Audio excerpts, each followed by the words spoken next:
हाँ दोस्तों, हमें पता है कि हम इंटरनेट पर दिखाई गई हर चीज पर विश्वास नहीं करते, लेकिन हमारी टेक्स्ट बुक्स का क्या, जो हमें बचपन से रटाई जा रही है। जी हाँ दोस्तों, बचपन से रटी रटाई चीजें भी कभी कभार गलत साबित हो जाती हैं।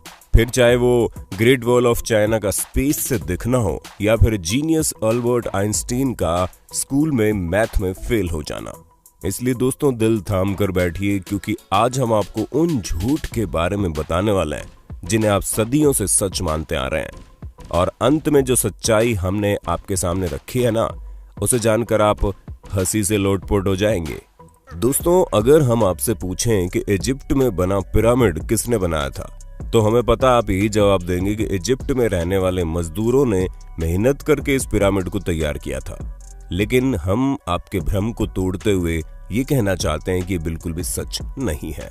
असल में इस पिरामिड को बनाने वाले ज्यादातर लोग मजदूर थे ही नहीं।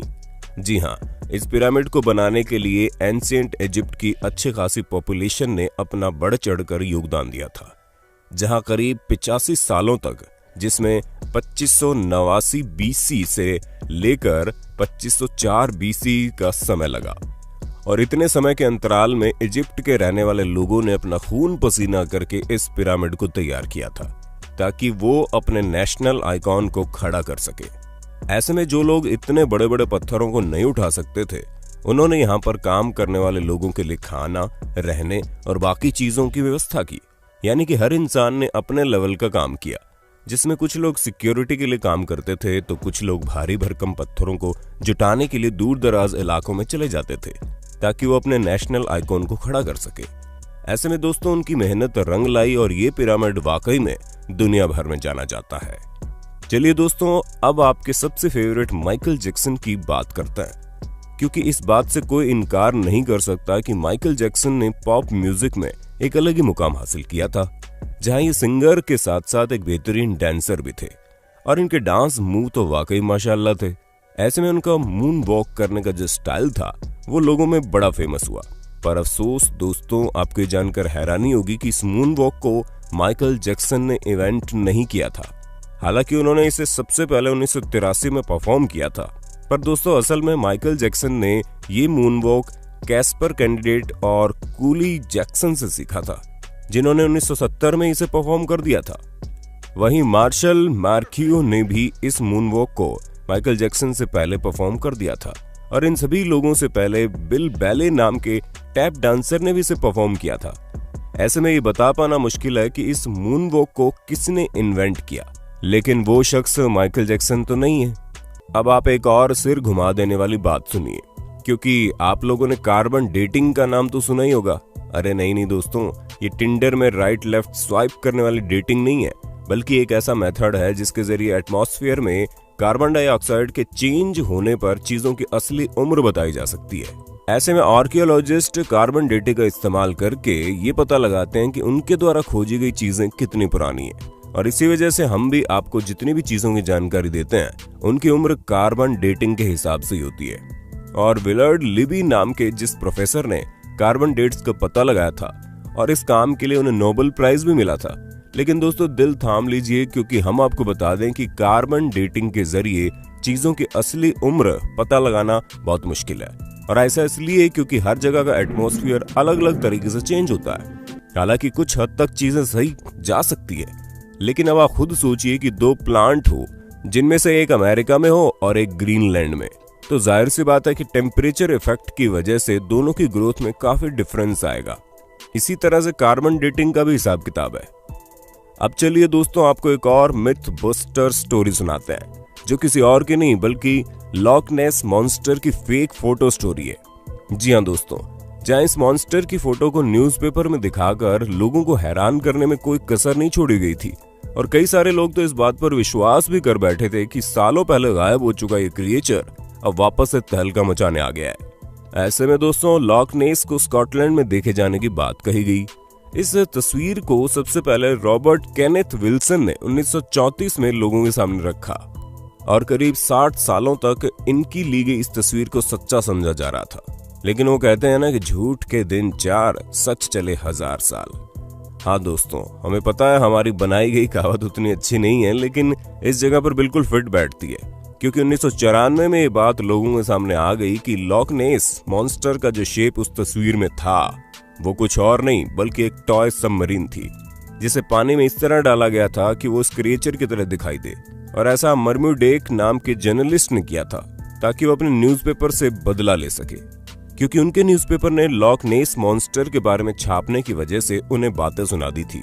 और इसी वजह से उन्होंने इतनी बड़ी कहानी रची जिसके चंगुल में दुनिया करीब 60 सालों तक थी।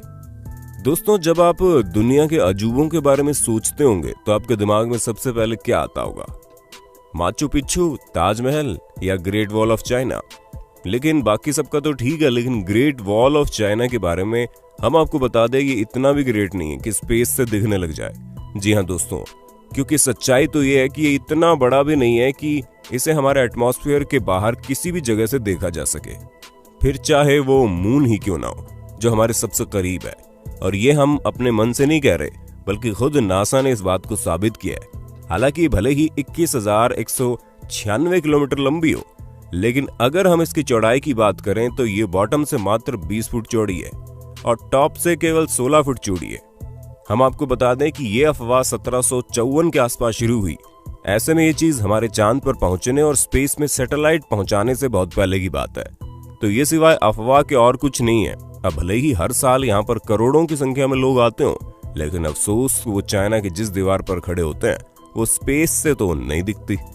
चलिए दोस्तों, चाइना से आप हमें ये बता दो कि दुनिया भर में तहलका मचाने वाला कोरोना वायरस चाइना की किस जगह पर सबसे पहले फैला था?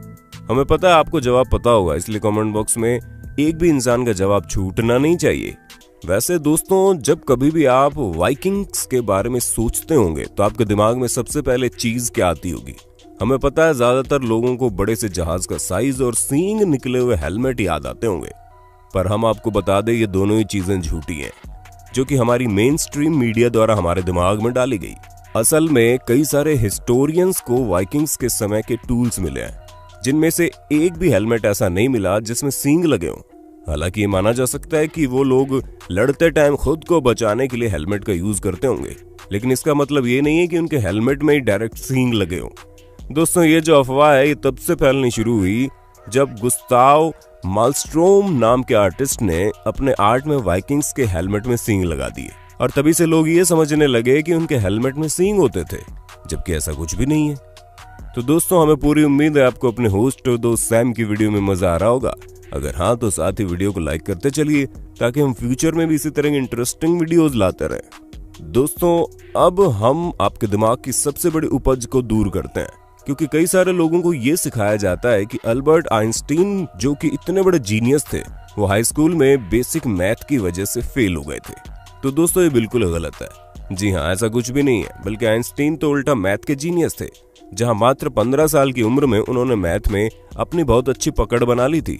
अब दोस्तों, जाहिर सी बात है, जो शख्स फिजिक्स की दुनिया में इतनी बड़ी उपलब्धियां पाया हो, उसे बेसिक मैथ ना आती हो, वो भी हाई स्कूल के समय में, ये चीज थोड़ी सी खटकती है। पर हमें तो बुरा उन लोगों के लिए लगता है जो ये सोचते हैं कि उन्हें मैथ नहीं आएगी, फिर भी वो साइंटिस्ट बन जाएंगे। अरे दोस्तों, साइंटिस्ट बनने के लिए मैथ भी जरूरी है, ठीक उसी तरह जिस तरह सिंगर बनने के लिए अच्छा गाना जरूरी है, और डांसर बनने के लिए अच्छे मूव्स करने जरूरी हैं, क्योंकि ये सभी चीजें बेसिक्स हैं। दोस्तों, हमें पता है आपको इस बारे में कुछ भी पता नहीं होगा, लेकिन हम आपको बता दें कि 19वीं सदी के मध्य में अमेरिका में एक बहुत बड़ी अफवाह चली थी, जहां पर सिगरेट बेचने वाली कंपनियां एडवर्टीजमेंट में कहती थीं कि सिगरेट सेहत के लिए अच्छी होती है। जी हाँ दोस्तों, हैरान मत होइए, एक्चुअल में ऐसा होता था क्योंकि कुछ कंपनियां ये तक कहती थी कि डेंटिस्ट खुद लोगों को सिगरेट पीने की सलाह देते हैं और ये सेहत के लिए बहुत अच्छी होती हैं, जिससे टेंशन वगैरह भी कम होता है। और इस तरह के कई सारे एड कैंपेन उस समय चल रहे थे, जिसकी वजह से अमेरिका के करीब 45% लोग सिगरेट की लत लगा चुके थे। हालांकि अभी भी अमेरिका में सिगरेट पीने वालों की कोई कमी नहीं है, लेकिन उस समय पूरे 45% लोग सिगरेट पीते थे, यानी कि करीब 7 करोड़ लोग तो केवल सिगरेट ही पिया करते थे। वो तो बाद में पता चला कि ये सेहत के लिए हानिकारक है, जिससे भगवान आपको अपने पास जल्दी बुला लेते हैं, और इसी वजह से लोगों ने मरने के डर के कारण सिगरेट को टाटा बाय बाय कहना जरूरी समझा। पर शायद अभी भी कुछ लोग इस बात को नहीं समझते हैं। दोस्तों आज के लिए बस इतना ही। उम्मीद है आपको हमारी वीडियो पसंद आई होगी। अगर हाँ तो इस वीडियो के बारे में हमें कमेंट करके जरूर बताना और ऐसे इंटरेस्टिंग वीडियोस लगातार देखने के लिए हमारे चैनल को लाइक, शेयर और सब्सक्राइब करना बिल्कुल ना भूलें। धन्यवाद।